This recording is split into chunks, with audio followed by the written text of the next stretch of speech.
back to Beauty in the Bookcase, where we usually take a book and make a look. But for today's video, we're going to be talking a little bit about the writing process, and particularly about my favorite part of the writing process, which is writing description.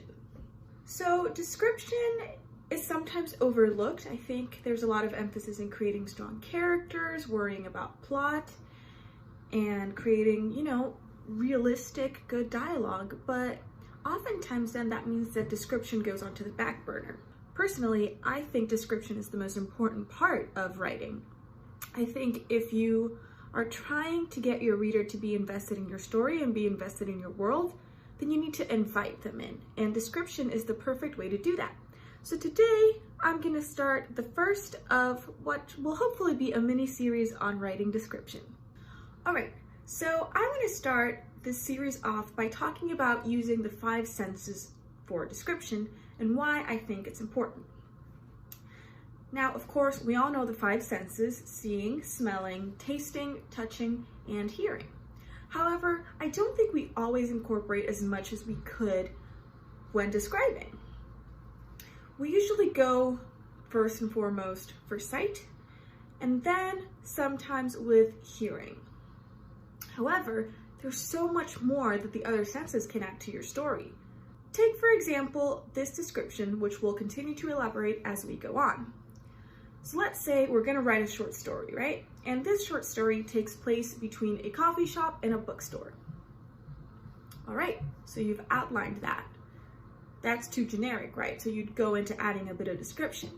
You'd say that maybe this is a coffee shop and a bookstore in a nicer part of town, or maybe the hipster area of town. And you could say that it's very popular or that it's quiet. Now, these are elements that work to help your reader understand where they're at. However, not every single reader has the same background. And saying that there's a coffee shop in a hipstery part of town next to a bookstore is a little bit generic. And although literature should help people expand their imagination and you want your readers to engage, you want them to understand exactly where you're coming from. Because a coffee shop in Paris is not the same as a coffee shop in Seattle, nor is it the same as a coffee shop in Puerto Rico. So as you write, keep in mind what your setting is and help your reader visit this place. A book should transport your reader. And going back to what I had said in my first video about how much I liked Russian novels, I think Russian novels do a great job of really allowing you to live in Russia wherever you are. All right, so let's do a little exercise together and create this coffee shop and this library. Make it as specific as we can. Now, of course, you don't want to go into unnecessary details. For example, the history of the building, or just, if it's not relevant to the current moment, we don't need to mention it. So if this building was first bought in the 1800s, for example, but we're in 2020, we don't need to know that. Or if it used to be located in the countryside and now it's moved to the city, or if it's now like a big chain from being a mom and pop shop, we don't need to know that unless it's important to the story, right? Now, what do we need to know? When I think of a coffee shop next to a bookstore, I can think of endless possibilities. I can think of the Barnes & Noble down the street with its fancy cafe, or I could think about the Insomnia Cafe on the 2nd level of Eason's in Cork City, or I could even be thinking about the coffee shop next to Shakespeare & Co. in Paris. But that's not where I want to be.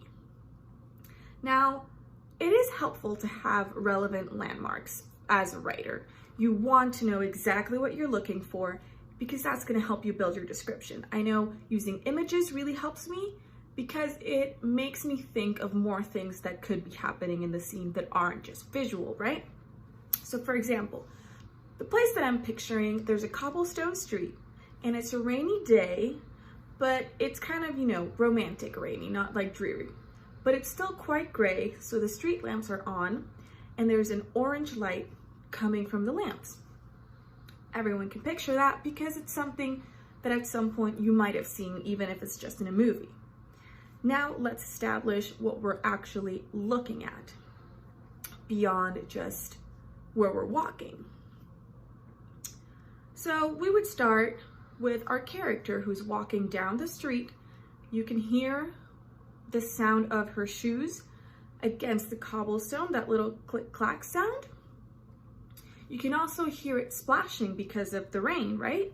Or you can even describe how you can hear the rain falling on the umbrella.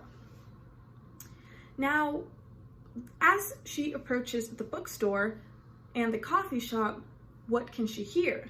Well, she can hear the buzzing, all the gossiping and laughter and talking that's coming from the coffee shop. She can hear orders being called out, or maybe she's having a memory and she can hear the voices of a certain time where she was in the coffee shop with her friends.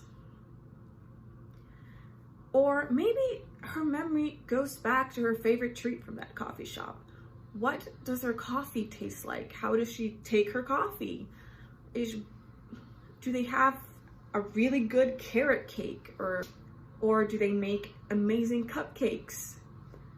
What is it about this place that makes it important? And then that's a good way to incorporate taste without your character having to literally go in and order something. Because I think taste is a tough one to incorporate. Unless your characters are eating, you usually don't think a lot about taste. But you can include it in your description and give a bit of life and almost make a character out of your setting, which is crucial to me. So we've talked about hearing, and we've talked about taste, and we've talked a little bit about sight. Now, we usually focus on describing our characters, again, more than the setting. So that's not to say that you're not going to describe your character, but it's about finding the right words. Now, you of course don't want to be super generic, but sometimes it is easy to fall into those tropes, or they're the ones that work best for you. So don't shy away from them if you feel that the best words might be a cliche. However, it is important to find good creative ways of expressing yourself and of telling your own story. So let's think about our main character. Now, when describing her, sure, you can say she has long blonde hair and that it's braided and she has green eyes and pale skin. All right, that sounds like a stock character. So you want to add something to her. And you don't necessarily have to go into detail, but you can start off by saying things like her blonde hair had streaks of white in it, or maybe some silver or some brown. Make it specific. Her green eyes might have a tinge of brown in them, or maybe she has a specific birthmark somewhere. Or even her clothing. What are the colors she likes to wear? What's her style? What is she wearing that day? Let your reader become friends with your character, not only through what they say, but through what you say about them. The more that they can picture this person in their head, the more they're going to care, because it takes it from being a stock character into becoming a real person. So now that we have our character, let's keep walking down the street. So we've heard the pitter-patter of the rain, we've heard the clicking of her boots on the cobblestone. You've talked about how she's wearing a red coat and some black boots with dark jeans, and she has beautiful blonde hair with a bit of white in it, and it's in a braid, and she's carrying a blue umbrella. So now that your character is a bit more specific, then we need to specify where we're at, just beyond the cobblestone streets and the orange lights from the lamps. So let's say that she's walking by the coffee shop, she's hearing all the people talking, she's thinking about that carrot cake, she's thinking about like the great hot chocolate they make. And as she's walking by, the day kind of becomes brighter because the store inside has a bunch of lighting, the walls are all white, and up front it's mostly windows, it's mostly glass, so you can see inside, and some of that light is, some of that fluorescent lighting is coming outside, it's illuminating the day. But that's also an option for you to go in and develop your character and talk about how maybe this specific coffee shop is a bright spot in her life. Your setting can go beyond just being a place. It can be used as a way to explain a character's connection to other characters, the character's connection to the story, and even emotions. Because realistically, places aren't just places in real life. I mean, you might not have specific emotional connections to every single place you've ever been, but in real life, we have special connections with the coffee shops we go with our friends to, with our favorite restaurants where we've made so many memories, the places that we've traveled with our family to, our schools. Places we go to often mean something to us. So they need to mean something to their characters so that we're not just like, okay, stop, coffee shop, who cares? Why is it important? Well, it's important because this is a place that means something to your character. For example, this is where she goes to when she has a tough day. She goes and she has their famous hot chocolate, and maybe as she walks by, she thinks of a time where she was there with her friends and they were comforting her. So this place stands for those friendships. And that's why it's important to describe it. And having it physically be a bright place helps your reader understand why it's a bright place for her emotionally. There's a really, really good way to subtly tell a story through the things around your story. Instead of always just telling us, make sure you're showing us. But we often think of only showing through dialogue instead of actually engaging with the scene around us.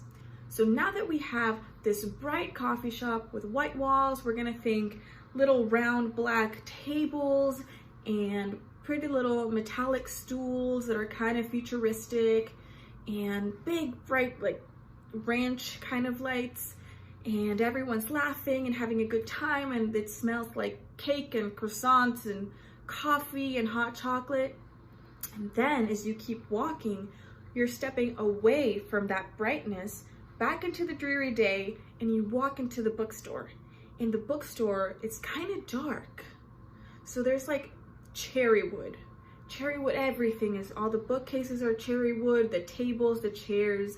There's like burgundy carpets and some brown couches, but everything is very neutral. It kind of melts into each other. But it's not depressing. It's comforting.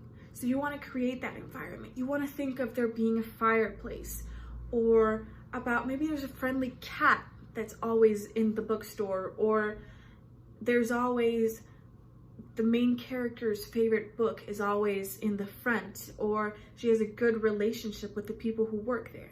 Again, use this time to create emotions connected to this building. So where the coffee shop is the place of brightness and lightness and fun, this is a place of comfort, a place where the character comes to hide. She's on full display next door with the glass windows, but here it's all kind of melding together. It's so neutral, it's so warm, but it's almost like a camouflage. So I'm gonna leave it there for today, just because I could go on and on talking about this, but I just wanted to make this first video to sort of introduce how to use the 5 senses, but also how to use color and lighting to help your description. So I hope you guys learned something from this. Let me know what your thoughts are down in the comments. Don't forget to like and subscribe, and I will see you guys next time when we will talk a little bit more about how lighting can change your whole story.